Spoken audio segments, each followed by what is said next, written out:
সকলো ছাত্ৰ ছাত্ৰীক নমস্কাৰ। তোমালোকৰ পৰীক্ষা আহি পালে ন? কেইটামান ইম্পৰ্টেণ্ট কুৱেশ্যন চোৱা। 1.3 এই এনেকুৱা যে দেখুওৱা যে √5 অপৰিমেয়, 3 + 2 √5 অপৰিমেয়, বা দেখুওৱা যে 1/√2 অপৰিমেয়, 7 √5 অপৰিমেয়, বা এইটো উদাহৰণত আছে √2 অপৰিমেয়, বা √5 √3 অপৰিমেয়। এনেকুৱা কুৱেশ্যন আহে। গোটেইকেইটা কুৱেশ্যন চিমিলাৰ, একে টাইপৰ কুৱেশ্যন।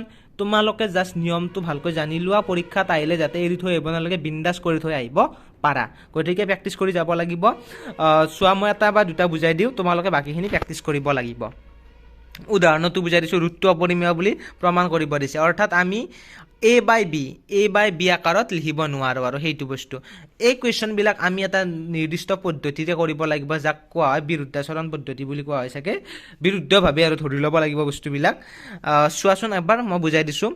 আমি চোৱা, √2 অপৰিমেয় বুলি প্ৰমাণ কৰিব দিছে। আমি কি বুলি ধৰি ল'ম? বিৰুদ্ধভাৱে ধৰি ল'ম যে ওপৰৰ উক্তিটোৰ বিৰুদ্ধে আমি ধৰি লওঁ যে বিৰুদ্ধভাৱে ধৰি লওঁ কি √2 পৰিমেয়।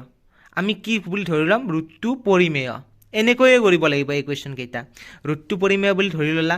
গতিকে আমি অখণ্ড সংখ্যা r আৰু s পাব পাৰিম। r s তুমি a b লিখা, যি লিখা a আৰু b পাব পাৰিম, যাতে √2 = r/s।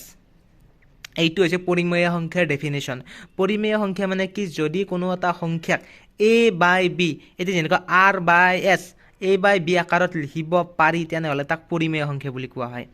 আৰু অপৰিমেয় কোনবিলাক? যিবিলাকক a/b আকাৰত লিখিব নোৱাৰি। এতিয়া আমি কি কৰিলোঁ যে বিৰুদ্ধভাৱে ধৰি ল'লোঁ √2টো পৰিমেয় সংখ্যা। গতিকে √2 = r/s। আমি r আৰু s দুটা সংখ্যা পাম, যাৰ বাবে √2 = r/s, বা a/b ধৰিলে a/b লিখিব লাগিব। এতিয়া চোৱা, নেক্সট কি আছে? ধৰা r আৰু sৰ একৰ বাহিৰে অইন সাধাৰণ উৎপাদক আছে। আমি এনেকুৱা কি বুলি ধৰিছোঁ যে r আৰু s সংখ্যা দুটাৰ একৰ বাহিৰেও আৰু সাধাৰণ উৎপাদক আছে, তাৰমানে দুয়োটাৰ একে উৎপাদক। তেন্তে আমি এই সাধাৰণ উৎপাদকবোৰ ভাগ কৰি পাওঁ যে √2 = a/b। বুজি পাইছা? এইটো লাইন চাগে বহুতে বুজি পোৱা নাই ন? তাৰ মানে কি জানানে? √2 = r/s, r আৰু s দুটা অখণ্ড সংখ্যা।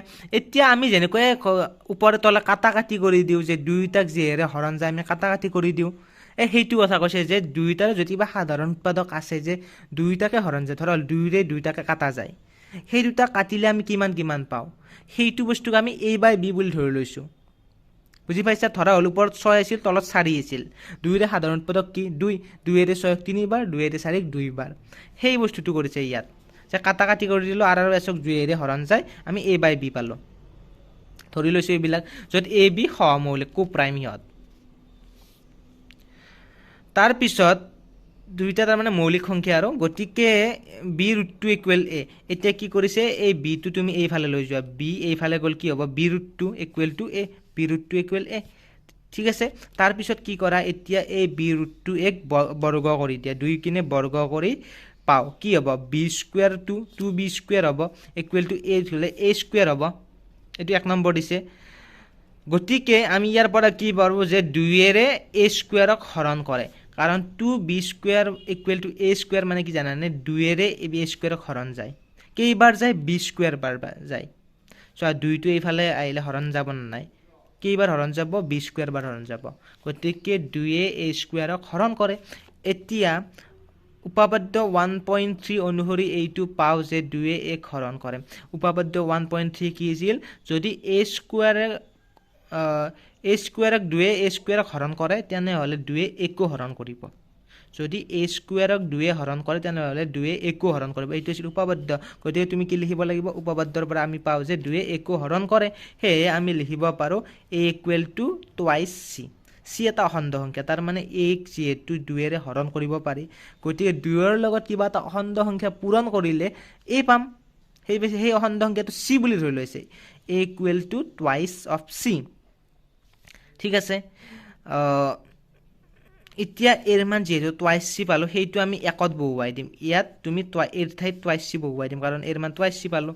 গতিকে আমি কি পালোঁ? 2 b² = 4c², অৰ্থাৎ b² 2ৰে হৰণ কৰি দিয়া, 2 2 গুণ 4, b² = 2 c²। ইয়াৰ অৰ্থ হ'ল 2য়ে b² হৰণ কৰে। চোৱা, এই 2টো এনেকৈ পূৰণ হৈ থাকিলে মনত ৰাখিবা যে b স্কয়াৰক হৰণ কৰিব কাৰণ 2ৰ লগত c স্কয়াৰ পূৰণ হৈ b স্কয়াৰ পাইছে এই 2টো এইফালে আহিলে কি 2 ৰে b স্কয়াৰক হৰণ কৰিলে কিমান বাৰ পাম c স্কয়াৰ বাৰ গতিকে 2 এ b স্কয়াৰক হৰণ কৰাৰ পিছত 2 এ b কো হৰণ কৰিব উপপাদ্য অনুসৰি গতিকে a b উভয়ৰে অন্তত a আৰু b a আৰু b ৰ কি পালো উভয়ৰে অন্তত এটা সাধাৰণ উৎপাদক আছে যি 2 তাৰ মানে আমি কি পালো যে a ক 2 ৰে হৰণ কৰিব পাৰি b কো 2 ৰে হৰণ কৰিব পাৰি এই চোৱা ইয়াত পালো যে b ও 2 ৰে হৰণ কৰিব পাৰি গতিকে এটা সাধাৰণ উৎপাদক মানে কি 2 তাৰে একে উৎপাদক কি আছে 2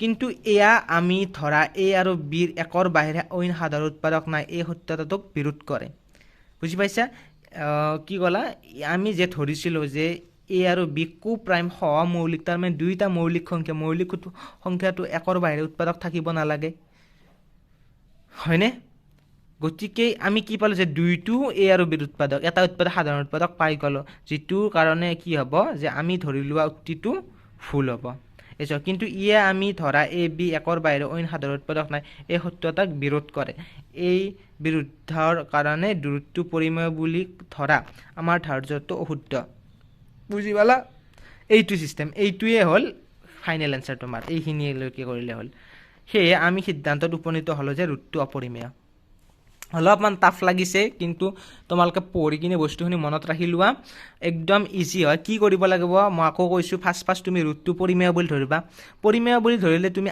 r আৰু s দুটা সংখ্যা পাবা যাৰ বাবে ৰুটটো ইকুৱেল টু r/s ঠিক আছে ৰুটটো ইকুৱেল টু r/s হল তাৰ r আৰু s ৰ যদি সাধাৰণ উৎপাদক আছে হিয়তৰে আমি কাটাকাটি কৰি দিলো হৰণ কৰি দিলো দুইটাক তেতিয়া আমি কি পাম যে a আৰু b পালো ৰুটটো ইকুৱেল টু a/b যত ab সহমৌলিক কো প্ৰাইম তাৰ পিছত কি হ'ব a আৰু b ৰ পৰা আমি কি লিখিলো b টো সেইফালে লৈ যোৱা তাৰপিছত স্কয়াৰ কৰিলে twice b square equal to a square পাম তাৰ মানে কি পাম যে 2 এ a স্কয়াৰক হৰণ কৰে হয় 2 এ a স্কয়াৰক হৰণ কৰিলে মনত ৰাখিবা 2 এ a কো হৰণ কৰিব উপপাদ্য মতে ঠিক আছে তাৰ পিছত তুমি কি কৰা যেহেতু 2 এ a হৰণ কৰে গতিকে a ইকুৱেল টু আমি টুৱাইস c বুলি লিখিব পাৰো c এটা অখণ্ড সংখ্যা হয় এতিয়া টুৱাইস c টো তুমি এই একত বহুৱাই দিয়া twice b equal to a square আছিল নহয় twice b square equal a ঠাইত তুমি টুৱাইস c বহুৱাই দিয়া ইয়াৰে পৰা তুমি কি পাবা b square equal to twice of c square অৰ্থাৎ 2 এ b স্কয়াৰক হৰণ কৰে অৰ্থাৎ 2 এ b কো হৰণ কৰে আমি কি পালো যে 2 এ 2 সংখ্যাটোই a কো হৰণ কৰে b কো হৰণ কৰে গতিকে a আৰু b ৰ এটা সাধাৰণ উৎপাদক আছে যেটো 2 কিন্তু আমি ইয়াত ধৰিছিল যে a b সহমৌলিক গতিকে আমি ধৰা উক্তিটো ভুল অৰ্থাৎ ৰুটটো পৰিমেয় যেটো উক্তি আমি ধৰি লৈছিলো ইয়াত ধৰি ললো সেইটো ভুল গতিকে ৰুটটো পৰিমেয় নহয় অৰ্থাৎ ই অপৰিমেয় এই সিস্টেমত কৰিব লাগিব বাকি বিলাকো সেম টাইপত আছে চোৱা এসোৱা ইয়াতো সেম আছে তোমালকে পঢ়িছে বা a/b ধৰি লৈছে তাৰ পিছত 3b square equal to a square 3 a square 3 ৰে বিভাজ্য গতিকে এও 3 ৰে বিভাজ্য হয় স্কয়াৰ কৰি দিবা তাৰ পিছত a ৰ মান 3c ধৰিবা তাৰ b ৰ সাধাৰণ উৎপাদক পাবা 3 তেনেকুৱা আৰু সেম কিন্তু যদি তোমাৰ এনেকৈ দিয়েছো আৰু তাংক বুজাই দিছো যদি 5 - √3 এনেকৈ দিয়ে যে √3 টো ব্যৱহাৰ হৈছে তেতিয়া আমি এইবিলাক √3 অপৰিমেয় তো নেদেখুৱালেও হ'ব ডাইৰেক্ট আমি ইউজ কৰিম যে √3 অপৰিমেয় গতিকে এইটো অপৰিমেয় হ'ব কেনেকৈ চোৱা বিৰুদ্ধভাৱে আমি ধৰিলো 5 - √3 পৰিমেয় ঠিক আছে তাৰ পৰা আমি কি পাম a আৰু b দুটা সংখ্যা পাম সহমৌলিক পাম যাতে 5√3 = a/b তুমি ফাৰ্স্ট r/s ধৰিব পাৰা তাৰ পিছত এনেকৈ হৰণ কৰিলে এইখিনি কথাও লিখিব পাৰা নিলিখিলেও হ'ব ইয়াত 5 - √3 = a/b গতিকে 5 - a/b = √3 5 তো আমি সেইফালে লৈ গলো √3 তো এইফালে ৰাখিলো গতিকে তুমি বুজি পাবা হেতু সমীকৰণটো সজাই পাও সজাই মানে কি কৰিছে ইয়াত 5 ইয়াত b2 কিলো হৈছে লহাগু লৈছে 5b - 1 হৈছে লহাগু লৈছে আৰু এইটো সহজ কথা যেহেতু ab অখণ্ড সংখ্যা আমি পাও যে 5 - ab পৰিমেয় 5 - ab পৰিমেয় সংখ্যা হ'ব কাৰণ ab অখণ্ড সংখ্যা a/b অখণ্ড সংখ্যা আমি পাও 5 - ab পৰিমেয় গতিকে √3 পৰিমেয় কিন্তু ইয়ে √3 অপৰিমেয় সত্যতাৰ বিৰোধ কৰে হি বিৰুদ্ধভাৱে ফল এই বিৰুদ্ধ ফলৰ কাৰণ হল যে আমাৰ ধাৰ্য 5 - √3 পৰিমেয় গতিকে আমি এই সিদ্ধান্তত পালো যে 5 - √3 অপৰিমেয় চোৱা কি কৰিছে ইয়াত বহুতে কনফিউজ হৈছে চাগে ইয়াত তুমি আৰু ডাইৰেক্ট সেইবিলাক দেখুৱাই থাকিব নালাগে √3 অপৰিমেয় হ'ব নালাগে তুমি ডাইৰেক্ট ধৰা 5 - √3 পৰিমেয় বিৰুদ্ধভাৱে ধৰি ল'লা তাৰপিছত a বাই b দুটা সহমৌলিক পাবা যাৰ বাবে তুমি কি পাবা যে 5 - √3 = a বাই b গতিকে তুমি পাবা 5 - a বাই b = √3 তুমি কি কৰা √3 টো এক সাইড কৰা কৰিলা √3 টো এক সাইড কৰি ল'লা তাৰপিছত কি কৰা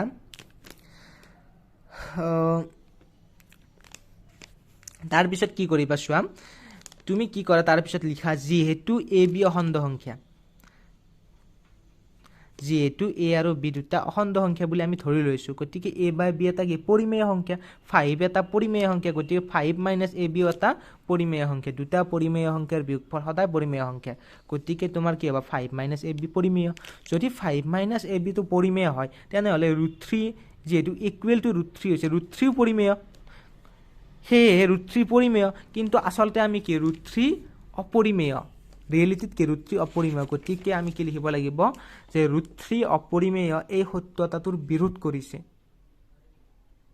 গতিকে আমি ধৰি লোৱা উক্তিটো ভুল 5 - √3 অপৰিমেয় বুলি যে পৰিমেয় বুলি ধৰিছো যে সেইটো ভুল গতিকে 5 - √3 অপৰিমেয় অলপ কোৱেশ্চন কেইটা তোমালোকৰ পটকে নধৰিব পাৰে মনত কিন্তু দুইবাৰ তিনিবাৰ পঢ়িবা নিশ্চয় বুজি পাবা এইটো আছে সেম টাইপৰ কৰিব পাৰিবা √5 টো গোটেইখিনি কৰি দেখাব লাগিব ইয়াত 2 √5 টো তুমি এক সাইড কৰি ল'বা ৰুটত থকাখিনি এক সাইড কৰি ল'লা তেতিয়া তোমাৰ সহজ হৈ যাব আৰু প্ৰেক্টিছ কৰিলে হৈ যাব আৰু ইয়াত বুজালে 8 ঘণ্টামান বুজাব লাগিব আৰু হয়নে পুৰা ভালকৈ আগৰ পৰাই বুজালে তোমালোকে তথাপি মই এটা হিন্টছ দি দিলোঁ তোমালোকে চেষ্টা কৰা নিশ্চয় বুজি পাবা